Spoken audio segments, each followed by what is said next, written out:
안녕하세요. 저는 고려대학교 산업경영공학과 DSBA 연구실에 석사과정으로 재학 중인 고유경입니다.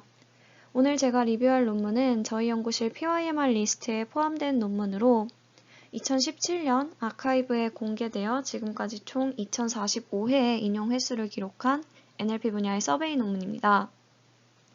2017년 최초 게재된 이후 이제 2018년에 엘모, 버트, 트랜스포머 등 NLP 분야의 비약적인 발전을 이룬 최신 방법론에 관한 내용이 추가가 되어서 새로 발표가 되었고, 본 논문은 레퍼런스를 포함해서 총 32장의 분량으로 구성되어 있습니다. NLP 분야의 연구 흐름을 굉장히 체계적으로 잘 정리해 놓은 논문이기 때문에 시간이 되실 때 한 번쯤 논문 전체를 정독해 보시는 것을 추천드립니다. 2017년 버전의 경우에는 저희 연구실 졸업생이신 이기창님의 블로그에 한국어 번역본이 게시가 되어 있습니다. 제가 영상 더보기란에 링크 남겨둘 테니 참고하실 분들은 해당 링크 참고해 주시기 바랍니다. 분량이 굉장히 많은 논문인 만큼 본 영상에서는 논문의 모든 내용을 커버하지는 않을 예정입니다. 본 영상에서는 워드 임베딩 연구 흐름을 중점적으로 리뷰를 진행하도록 하겠습니다. 네, 목차는 다음과 같이 오버뷰를 시작으로 스파스 임베딩, 덴스 임베딩, 컨텍스추얼 임베딩의 방법론들을 차례대로 다룬 이후에 마지막으로 컨클루전을 통해 마무리를 짓도록 하겠습니다.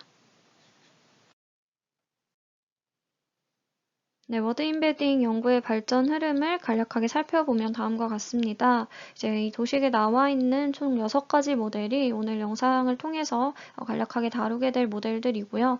2003년에 발표되었던 뉴럴 랭귀지 모델을 시작으로 워드2백, 글로브, 그리고 NLP 분야의 비약적인 발전을 가지고 온 트랜스포머, 이후에 등장한 엘모, 버트까지 오늘 본 영상을 통해서 이 연구의 발전 흐름을 한번 사례로 살펴보도록 하겠습니다.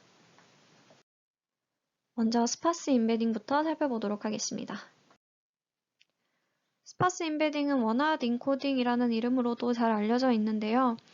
보시는 것처럼 텍스트 코퍼스가 주어져 있을 때 이 텍스트 내에 중복을 제외한 모든 단어들을 가지고 보캡 딕셔너리라는 것을 구축을 하게 됩니다. 이때 이 보캡 사전 내에서 각 단어들은 고유한 정수 인덱스 번호를 부여를 받게 됩니다. 이 인덱스 번호에 따라서 이제 원핫 벡터를 생성을 하게 되는데 그 원리는 단어들의 인덱스 번호 위치에 해당하는 부분에 1이 채워지고 이제 나머지는 전부 다 0으로 채워진 스파스한 원핫 벡터가 만들어지게 되고, 이때 이 원핫 벡터의 차원은 이 보캡 딕셔너리의 크기와 동일한 k 차원으로 설정이 됩니다. 네, 이렇게 원핫 벡터를 그대로 워드 임베딩 벡터로 활용하기에는 이제 너무나 명확한 문제점들이 존재합니다.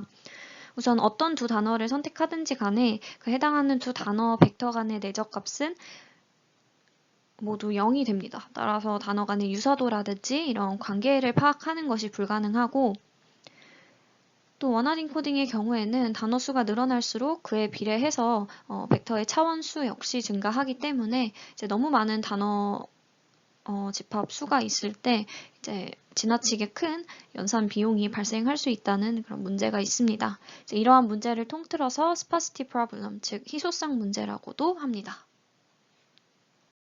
네, 이러한 스파시티 프로블럼을 해소하기 위해서 이제 덴스 임베딩이라는 새로운 방법론이 등장을 하게 됩니다. 먼저 덴스 임베딩 방법론들의 주요 컨셉을 살펴보도록 하겠습니다. 앞으로 소개해드릴 덴스 임베딩 방법론들은 모두 단어의 디스트리뷰티브 레프레젠테이션을 생성하는 것을 주 목적으로 하고 있습니다. 이때 중요하게 작용하는 분포 가정이 있는데, 비슷한 의미의 단어는 비슷한 문맥에서 등장하는 경향이 있다 라는 뜻을 가지고 있습니다. 스파스 임베딩을 통해서 각 단어들의 원합 벡터가 생성이 되면 그 다음에 이제 한 번 더 임베딩 연산을 거치게 되어 이제 0과 1 값이 아닌 각각의 고유한 실수값으로 이루어진 각 단어마다의 덴스 벡터를 가지게 됩니다. 이때 이 덴스 벡터의 차원은 미리 정의된 보캡 사이즈보다 훨씬 더 작은 값으로 설정이 되고, 이 의미는 단어의 특성을 최대한 잘 보존하고 있는 representation을 특정 저차원 공간상의 벡터로 매핑함으로써 연산의 효율성을 증대시키고, 또 단어 간의 이제 유사도를 코사인 시밀러리티와 같은 지표를 통해서 측정이 가능하게 됨으로써 단어 간의 유사도도 파악할 수 있다는 그런 이점을 가지게 됩니다. 따라서 이러한 장점들을 바탕으로 덴스 임베딩은 이제 스파스한 원합 벡터들이 들어왔을 때 딥러닝 모델의 초기 단계로서 수행이 돼서 각 단어의 임베딩 레프레젠테이션을 생성을 하게 됩니다. 자, 그렇다면 이런 단어들의 덴스 벡터를 잘 생성하기 위해서는 문서 혹은 문장 내의 문맥 정보를 최대한 잘 반영하는 레프레젠테이션 벡터를 생성하는 것이 핵심 과업이 될 텐데요. 이에 따라서 어떻게 하면 문맥을 최대한 잘 보존하고 잘 반영할 것인지에 초점을 맞춰서 앞으로 소개해드릴 방법론들이 이제 고안이 되었고, 덴스 임베딩이나 후에 설명드릴 컨텍스추얼 임베딩 방법론들을 전부 다 통합해서 그 발전 흐름을 거시적으로 살펴보면 다음과 같은 특징들을 잡아볼 수가 있습니다. 이제 이 부분은 결론 부분에서도 다시 언급을 하겠고, 이제 미리 간략하게만 말씀드리면, 이제 초창기 연구들은 대부분 얕은 쉘로우한 네트워크 이제 구조였다가 점점 레이어를 쌓아가면서 딥 네트워크 구조로 발전이 됩니다. 또한 RNN 계열의 이제 시퀀셜한 연산 처리를 하는 구조에서 어텐션의 등장 이후 이제 발표가 된 트랜스포머와 같이 병렬 연산 처리를 하는 그런 네트워크 구조의 방법론으로 발전이 되었고, 또 기존에는 인풋 데이터로 활용이 되는 텍스트 코퍼스에만 특화된 그런 임베딩이 생성이 되었다면, 이제 엘모나 버트의 등장 이후에는 굉장히 큰 규모의 텍스트 코퍼스를 통해서 미리 사전 학습된 그런 임베딩을 가지고 이제 트랜스퍼 러닝이라고 하죠. 그 임베딩을 그대로 가져와서 활용을 하든지, 혹은 태스크나 도메인에 맞게 그 임베딩 파라미터 값들을 파인 튜닝 해서 활용을 하는 그런 다양한 방법론들이 등장을 하게 됩니다. 그래서 앞으로 이제 제가 리뷰하는 내용들을 이제 본 발전 흐름의 특징에 맞춰서 들어주시면 더 좋을 것 같습니다. 가장 먼저 소개해드릴 덴스 임베딩 방법론은 2003년 발표된 뉴럴 랭귀지 모델입니다. 본 모델은 이제 언어 모델이라는 태스크를 다루고 있는데, 이 언어 모델은 미리 지정한 윈도우 사이즈 내의 단어를 보고 그 다음에 위치할 단어를 예측하는 태스크입니다. 기존에는 통계 기반의 앵그램과 같은 그런 모델들로 이제 본 태스크를 풀고자 했다면, 해당하는 논문은 최초로 딥러닝 네트워크 기반의 구조로 이제 언어 모델 태스크를 풀어낸 연구라고 볼 수 있습니다. 윈도우 사이즈에 해당하는 이전 단어들이 입력으로 원합 벡터 형식으로 들어오게 되면 특정 임베딩 연산 과정을 거쳐서 이제 레프레젠테이션 벡터를 생성하게 됩니다. 그리고 이때 이 임베딩 연산은 흔히 잘 아시는 선형 결합 연산을 통해서 이루어지고, 예시를 살펴보면 이제 단어가 있고 그 단어에 해당하는 정수 인덱스가 부여가 됐을 때 그에 맞게 원합 벡터가 생성이 됩니다. 그 이후에 가중치 행렬에 해당하는 매트릭스와 선형 결합 연산을 통해서 임베딩 벡터가 생성이 됩니다. 그리고 이때 이 연산을 자세히 들여다보면 이제 이 곱해지는 벡터가 원합 형태이기 때문에 결국에 이 1에 해당하는 위치와 맞는 그 부분의 값들만 살아남게 돼서 결국에는 단어 인덱스와 동일한 순서의 이제 행만 그대로 추출되어 나오는 것을 확인을 할 수가 있습니다. 이 모든 단어들이 같은 가중치 행렬을 공유하기 때문에 결국에 이건 룩업 테이블과 같이 볼 수 있고요. 이렇게 해서 생성된 임베딩 벡터들은 이제 동일한 단일 벡터로 콘캣이 되어서 활성화 함수를 한번 거치고 이후에 리니어 클래시파이어 층을 거친 이후에 소프트맥스 함수를 통해서 이제 이전 시퀀스의 컨텍스트가 주어졌을 때 그 다음 단어로 이제 각 단어들이 올 확률 분포들이 아웃풋으로 반환이 됩니다.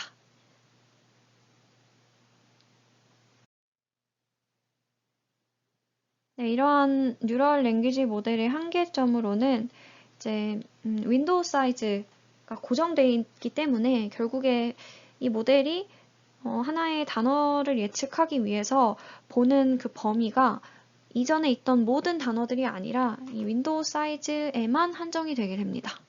따라서 이 나는 치킨보다 떡볶이를 좋아해 라는 문장의 경우에도 윈도우 사이즈를 2로 잡았을 때 이 좋아해 라는 단어를 예측하기 위해는 치킨보다 그리고 떡볶이를 이 두 가지 단어만 보기 때문에 나는이라는 이제 문맥 정보는 소실되게 됩니다.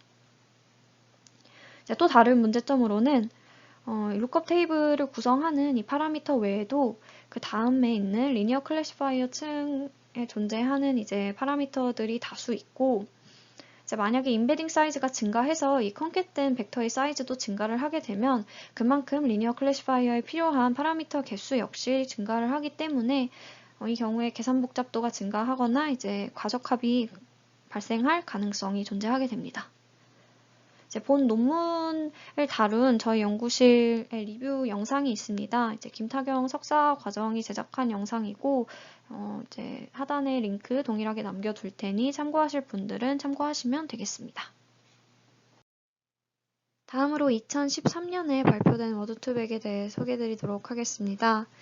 워드2백은 뉴럴 랭귀지 모델과는 달리 불필요한 파라미터를 사용하지 않기 위한 목적에서 인베딩 행렬만 포함시킨 은닉층이 하나인 간단한 뉴럴 네트워크 구조를 사용합니다.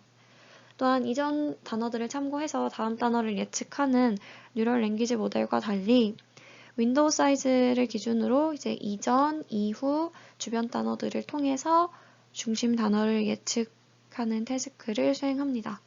워드2백은 크게 15와 스킵그램 두 가지 방법으로 나뉘는데 우선 15부터 살펴보도록 하겠습니다. 15는 윈도우 사이즈 내 주변 단어들을 통해서 중심 단어를 예측하는 태스크를 수행합니다.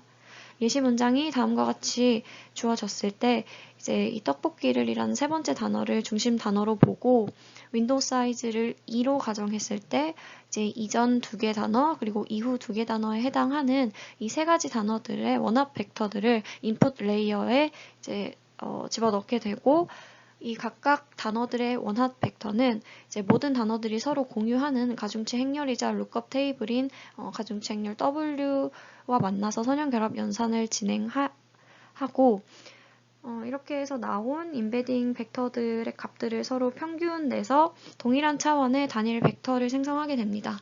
이 단일 벡터는 다시 은닉층의 입력으로 활용이 돼서 이 W 트랜스포즈에 해당하는 또 다른 가중치 행렬과 만나서 아웃풋 벡터를 반환하게 되고 정답에 해당하는 이 원합 벡터와의 크로스 엔트로피 연산을 통해서 파라미터 업데이트를 진행합니다. 네, 이때 W와 W 트랜스포즈는 서로 전치를 시켰을 때 같은 행렬이 되는 것은 아닙니다. 전치했을 때 모양이 같을 뿐 이 가중치 행렬들을 구성하는 파라미터는 서로 다른 값으로 구성이 되고 보통 이 W 입력층과 은닉층을 잇는 이 해당하는 가중치 행렬을 이제 단어 인베딩 벡터로 활용을 하게 됩니다. 다음으로 스킵그램입니다. 스킵그램은 15와는 정반대의 태스크를 수행하는데요. 이제 중심 단어가 주어졌을 때 윈도우 사이즈 내 주변 단어들에 위치할 단어들을 예측을 하게 됩니다. 그래서 예시 문장이 다음과 같이 동일하게 주어졌을 때 이 떡볶이라는 중심 단어를 기준으로 해서 이 원합 벡터가 인풋 레이어에 들어가게 되면 W라는 가중치 행렬과 만나서 단일한 인베딩 벡터를 형성을 하게 되고 이 인베딩 벡터는 다시 은닉층에서 이제 모든 단어들이 공유하는 이 W 트랜스포즈라는 가중치 행렬, 또 다른 가중치 행렬과 만나서 각각의 아웃풋 벡터들을 반환을 하게 됩니다. 이때 W는 가중치 행렬이자 인베딩 단어와 벡터가 되겠고 이 스킵그램은 15와는 조금 다른 방식으로 최적화가 진행이 됩니다. 이 보이시는 식을 최대화하는 방향으로 학습이 진행이 되는데 이 좌변을 보시면 이제 O가 주변 단어 그리고 C가 중심 단어입니다. 그래서 중심 단어가 주어졌을 때 주변 단어가 나타날 확률을 나타내고 이 확률 값이 최대화되는 쪽으로 즉 정답에 해당하는 주변 단어들이 실제로 등장할 확률을 키우는 방향으로 학습이 진행된다고 보시면 되고 이 우변에 해당하는 분자 분모가 각각 의미하는 바는 이제 분자의 경우 주변 단어의 벡터 그리고 중심 단어의 벡터를 내적한 값의 익스포넨셜을 취한 값으로 주변 단어와 중심 단어의 유사도를 높이는 쪽으로 학습을 진행하겠다라는 의미를 담고 있고, 분모의 경우에는 이제 윈도우 사이즈 내에 포함되지 않는 단어와의 그 내적 값까지 모두 다 포함해서 구한 값이기 때문에 이제 포함되지 않는 단어와의 유사도는 낮게끔 학습을 해서 이 분모에 해당하는 값이 점점 작아지도록, 즉 확률값은 점점 커지도록 하는 방향으로 학습을 진행하겠다는 그런 의미를 담고 있습니다. 그래서 보통 스킵그램이 15보다 성능이 좋기 때문에 대부분의 워드2백 방법론은 모두 스킵그램의 형식을 따르고, 또 그 이유에 대해서 간략하게 살펴보면 15의 경우에는 이제 백프로파게이션을 할 때 이제 그레디언트가 흐르는 방향이 주변 정보가 모두 분산되는 쪽으로 흐르게 되는 반면에, 스킵그램은 이제 보시는 것처럼 아웃풋 레이어에 해당하는 주변 단어들이 하나의 이제 중심 단어로 이제 그레디언트를 흘려보내고 있기 때문에 그레디언트가 점점 합산된다라는 그런 그런 의미로 볼 수 있겠습니다. 이 워드2백 논문에 관해서는 저희 연구실의 김진아 석사과정이 리뷰한 영상이 있습니다. 우측 상단에 링크 걸어둘 테니 참고하실 분들은 참고하시면 되겠습니다. 다음으로 소개해드릴 방법론은 2014년 스탠포드대에서 발표한 글로브입니다. 이제 글로브 논문에서는 워드2백의 한계점으로, 이제 워드2백은 고정된 윈도우 내의 단어만 고려하기 때문에 전체 코퍼스 내에 이제 동시 등장 정보를 반영하기가 어렵다는 점을 지적을 하고요. 이에 따라서 워드2백과 같은 단어를 예측하는 그런 랭귀지 모델 기반의 방법론은 그대로 유지하되 단어의 코어커런스, 즉 동시 등장 여부를 추가로 고려하는 방법을 고안하게 됩니다. 이제 중간에 보이시는 표는 이제 논문에서 이제 예시로 든 이제 방법론에 관련한 설명을 담은 표인데요. 이제 하나씩 살펴보면, 우선 ice 그리고 steam이라는 단어가 주어졌을 때 동시에 k라는 단어가 등장할 확률 값을 담고 있는 확률 분포표입니다. 이제 k가 솔리드로 지정이 되었을 때를 살펴보면, 솔리드의 경우에는 이제 steam보다는 ice와 관련성이 높습니다. 따라서 이제 이 값보다는 이 값이 더 크게 나타날 것이고, 이 두 개의 값을 비율로 매겨보게 되면 당연히 분자가 훨씬 크기 때문에 이 비율값 역시 큰 값으로 나타나게 됩니다. 반대로 가스라는 단어의 경우에는 이제 ice보다는 steam과 관련성이 높기 때문에 반대로 분모의 값이 더 크게 되고, 따라서 이 등장 확률의 비율은 굉장히 작은 0에 가까운 값이 됩니다. 이제 워터와 패션의 경우에는 이제 둘 다 ice, steam 이 단어와 관련성이 크거나 혹은 관련이 아예 없는 단어이기 때문에 이 두 확률 값이 비슷해서 결국에는 그 비율로 매겨봤을 때 이 등장 확률 비율이 1에 가까운 값을 갖게 됩니다. 이런 식으로 동시에 등장할 확률이 클수록 혹은 작을수록 이 확률의 비율 값들이 다 달라지게 되고, 이러한 경우들을 다 고려를 해서 이제 임베딩된 단어의 벡터 간의 그 내적 값을 이 동시 등장 확률의 로그를 취한 값과 같도록 학습을 하게 됩니다. 이제 이 글로브의 목적 함수에 따른 파라미터 업데이트 과정은 비교적 복잡하기 때문에 더 참고하실 분들은 저희 연구실 지도교수님이신 강필성 교수님의 텍스트 애널리틱스 강의 영상을 참고해 주시길 바랍니다. 스탠포드대에서 제시한 글로브 임베딩의 시각화 결과가 우측 하단과 같은데요.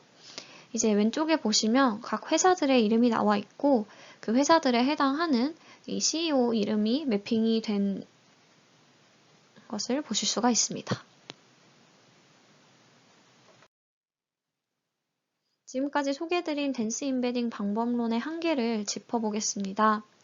우선 뉴럴 랭귀지 모델이나 워드2백의 경우에는 둘 다 고정된 윈도우 사이즈 내에 위치한 단어들만 고려하기 때문에 윈도우 사이즈의 범위를 벗어나는 단어들에 대해서는 그 문맥 정보를 충분히 고려하지 못한다는 문제점이 있었고, 또 글로브의 경우에는 동시 등장 빈도 행렬을 통해서 모든 단어들의 그 등장 여부에 관해서는 이제 문맥 정보를 담고 있지만, 이제 단어 수가 많아지면 그만큼 행렬 크기가 비례해서 커지기 때문에 계산 복잡도가 급격히 증가하는 문제점을 가지고 있습니다.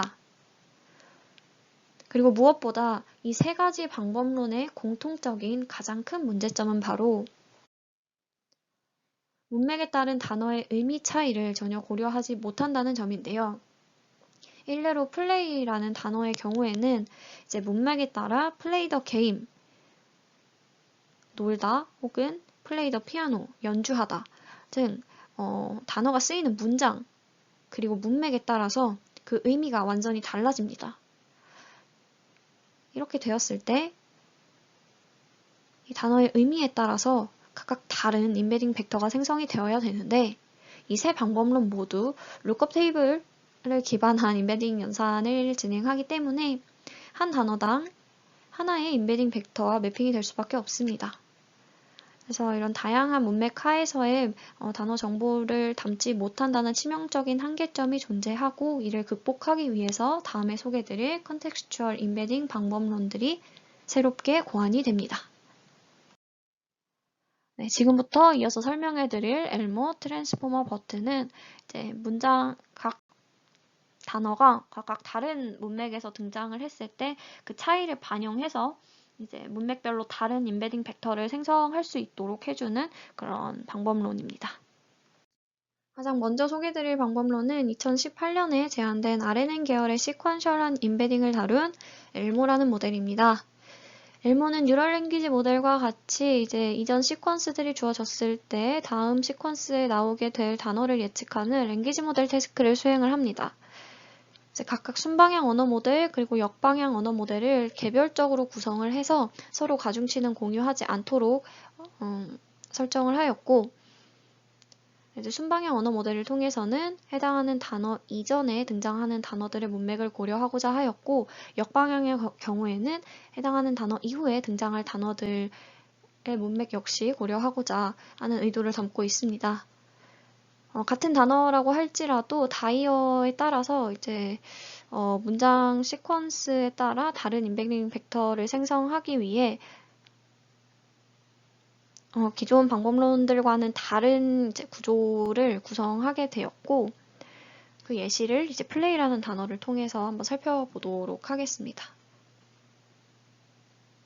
이제 예시를 설명하는데 활용하는 이미지들은 모두 해당하는 위키독스 페이지에서 가져왔음을 먼저 밝힙니다. 이 위키독스 페이지에 굉장히 상세하게 엘모에 관한 설명이 잘 나와 있기 때문에 참고하시는 것도 추천드립니다. 네, 다시 돌아와서 플레이라는 단어의 인베딩 벡터를 산출하기 위한 과정을 살펴보도록 하겠습니다.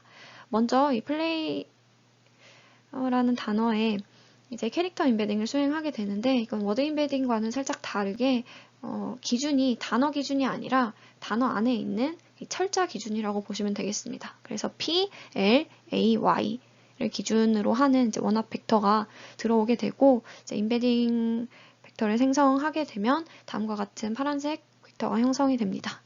그리고 나서 이제 이 각각의 캐릭터 인베딩 벡터들이 LSTM 셀을 타고 들어가서 총 2개의 LSTM 층을 거치면서 각각의 히든 스테이트 벡터를 반환을 하게 됩니다. 이때 이 벡터들을 모두 다 보존을 하게 되고 역방향도 마찬가지로 진행이 됩니다.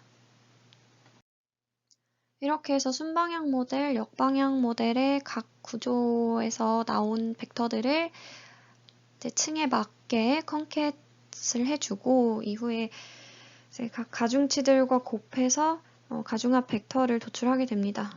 이제 여기서 끝이 아니라 한 번 더 벡터 크기를 조절하는 파라미터를 곱해줌으로써 이제 최종적으로 플레이라는 단어의 워드 인베딩 벡터를 생성하게 됩니다. 이제 이전 챕터인 댄스 인베딩에서 살펴보았던 방법론들보다는 확실히 복잡한 구조를 지금 가지고 있고, 모든 이제 시퀀스 내에서의 단어들 그리고 문맥을 고려하기 위해서 순방향, 역방향의 바이디렉셔널한 구조를 효율적으로 활용하고자 했음을 알 수 있습니다. 사실 뒤에서 말씀드릴 트랜스포머보다 더 늦게 등장한 방법론이긴 하지만 사실 2017년 트랜스포머가 등장한 이후에 이제 이 엘모가 발표될 때까지는 이제 LSTM과 같은 RNN 계열의 이제 모델들이 더 많이 쓰이던 때였기 때문에 이 엘모를 먼저 설명을 드렸습니다. 네, 엘모에 관해 더 자세히 공부하고 싶으신 분들은 마찬가지로 저희 연구실 지도 교수님이신 방필성 교수님의 텍스트 어널리틱스 강의 영상을 참고해 주시기 바랍니다. 다음으로 2017년 구글에서 공개한 트랜스포머입니다.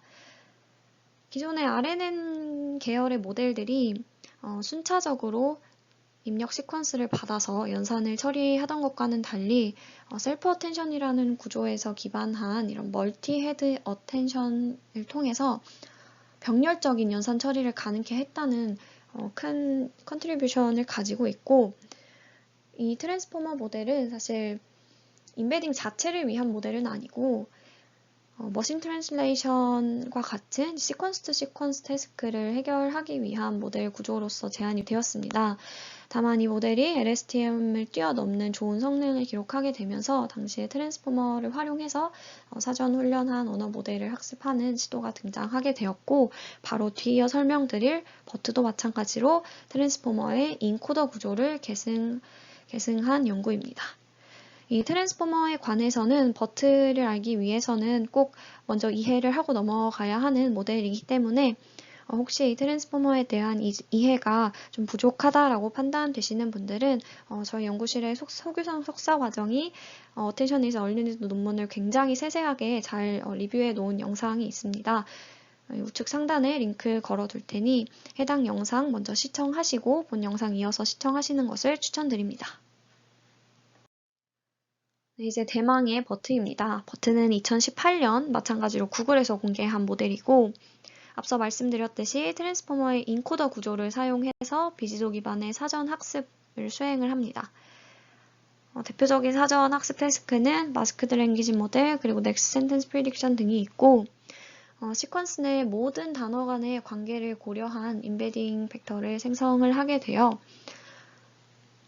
사전 학습 이후에는 이제 해당하는 임베딩을 파인 튜닝 작업을 거치게 해서 각각의 다운스트림 태스크에 맞게 활용을 하게 되고, 이 버트의 가장 큰 컨트리뷰션이라고 볼 수 있는 점은 역시 이제 하나의 단일한 임베딩을 대량의 텍스트 코퍼스로 미리 사전 학습을 수행을 해서 그 어떤 태스크에 적용을 하더라도 조금의 파인 튜닝 작업을 수행을 하게 되면 모두 잘 들어맞는 결과를 내게 되는 데 있습니다. 이제 버트의 동작 과정에 대해서 조금 더 구체적으로 살펴보도록 하겠습니다.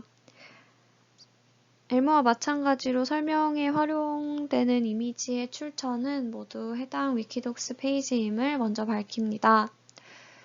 이 위키독스 페이지에 버트에 관한 세세하고 꼼꼼한 설명이 나와 있기 때문에 추가로 공부하실 분들은 해당 링크 참고하시는 것을 추천드립니다. 네, 먼저 버트의 인풋 임베딩에 대해서 먼저 살펴보겠습니다. 버트의 인풋은 다음과 같은 형태로 구성이 됩니다. 문장의 첫 시작을 알리는 CLS 토큰, 그리고 첫 번째 문장, 그리고 첫 번째 문장과 두 번째 문장을 잇는 셉 토큰, 그리고 두 번째 문장에 이어서 또 마지막을 나타내는 셉 토큰까지 총 3개의 스페셜 토큰과 2개의 센텐스 토큰들로 나뉘어집니다. 버트의 인풋이 2개의 문장으로 구성되는 이유는 버트가 수행하는 서브 태스크 중 하나인 Next Sentence Prediction 때문이고요.